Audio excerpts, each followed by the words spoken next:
Today, our topic is why you should practice non-attachment. Life is full of ups and downs, and sometimes we feel happy, but other times we feel sad or even lost. One of the reasons we suffer so much is because we hold on too tightly to things, people, or even ideas. We think that if we lose them, we will lose a part of ourselves. But this is not true. Practicing non-attachment is a way to find peace and freedom in life. It doesn't mean you stop caring or loving. It means you stop depending on external things for your happiness. Non-attachment is about letting go of the need to control everything and accepting that life is always changing.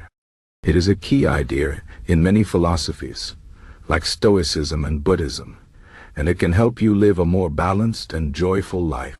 Let me explain what non-attachment really means. Imagine you have a favorite cup.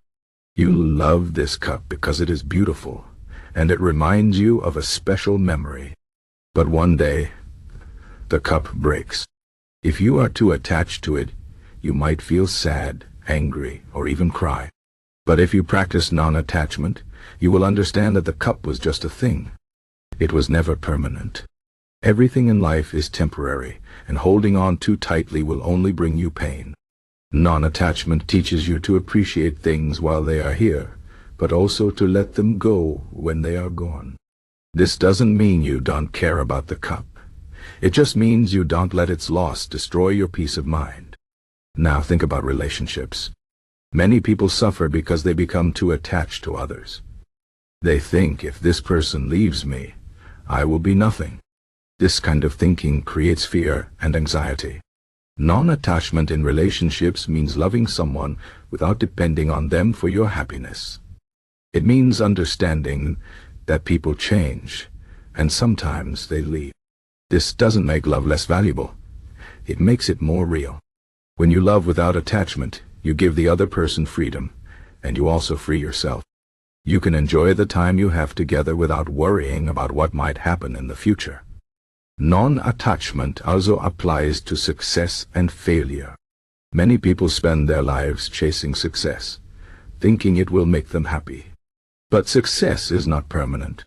You might work hard for years to achieve a goal, but once you reach it, the happiness doesn't last long. Soon you start chasing the next goal. This cycle never ends, and it can make you feel empty. Non-attachment teaches you to enjoy the journey, not just the destination. It helps you focus on what you can control, like your effort and attitude, instead of worrying about the results. When you practice non-attachment, you can handle failure better because you understand that it is just a part of life. You don't let it define you. Another important area where non-attachment can help is dealing with material things. We live in a world that tells us we need more to be happy. Advertisements say, buy this, and your life will be better. But the truth is, no amount of money or possessions can bring lasting happiness. When you practice non-attachment, you stop chasing things you don't really need. You learn to be content with what you have.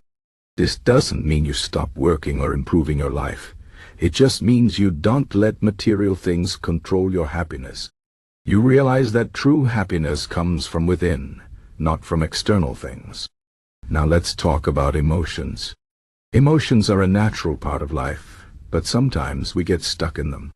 For example, if someone says something hurtful, you might feel angry or sad for a long time. Non-attachment helps you process your emotions without letting them take over. It teaches you to observe your feelings without judgment. You can say to yourself, I feel angry right now, but this feeling will pass.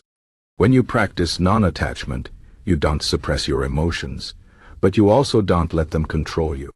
You become like the sky, and your emotions are like clouds. The clouds come and go, but the sky remains calm and clear. Non-attachment is also very useful in dealing with expectations. Many of our problems come from expecting too much from life or from other people. We think, if I do this, I should get that. But life doesn't always work that way. When you practice non-attachment, you let go of expectations. You do your best, but you don't expect a specific result. This doesn't mean you stop having goals or dreams. It just means you don't let them control your happiness. You understand that life is unpredictable, and you can't control everything. Instead of being disappointed when things don't go as planned, you learn to adapt and find peace in the present moment. One of the best ways to practice non-attachment is through mindfulness. Mindfulness means being fully present in the moment, without judgment. When you are mindful, you notice your thoughts and feelings, but you don't get caught up in them. You realize that everything is temporary, and you don't need to hold on so tightly. For example, if you are eating your favorite food, you can enjoy it fully without thinking, "I wish this moment would last forever." You simply enjoy it while it lasts, and then you let it go. Mindfulness helps you appreciate life as it is, without trying to change it. Another way to practice non-attachment is by focusing on what you can control. The Stoic philosophers taught that we should divide things into two categories: things we can control and things we can't. We can control our thoughts, actions, and attitudes, but we can't control other people, the past, or the future. When you focus on what you can control, you feel more empowered and less anxious. You stop wasting energy on things you can't change, and you start living with more intention and purpose. Non-attachment also helps you build resilience. Life is full of challenges, and sometimes things don't go the way we want. But when you practice non-attachment, you become stronger. You learn to accept the ups and downs of life without falling apart. You understand that difficulties are a part of the journey, and they can even help you grow. Instead of resisting change, you learn to flow with it. This doesn't mean you don't feel pain or sadness. It just means you don't let them defeat you. You keep moving forward no matter what happens. Finally, non-attachment brings you closer to inner peace. When you stop clinging to things, people, or outcomes, you feel a sense of freedom. You realize that you are enough, just as you are. You don't need external things to complete you. This doesn't mean you stop caring or working towards your goals. It just means you do it with a calm and open heart. You live in the present moment, fully and completely, without worrying about the past or the future. This is the essence of non-attachment, and it can transform your life. In conclusion, practicing non-attachment is one of the most powerful ways to find peace and happiness in life. It helps you let go of the need to control everything and accept that change is a natural part of life. It teaches you to appreciate what you have without clinging to it, and to handle challenges with grace and resilience. Non-attachment is not about giving up or being indifferent. It's about living with an open heart and a calm mind. It's about finding freedom in the present moment and realizing that true happiness comes from within. So, start practicing non-attachment today. Let go of what you can't control, focus on what you can, and embrace life as it is. You will find that life becomes lighter, more joyful, and more meaningful.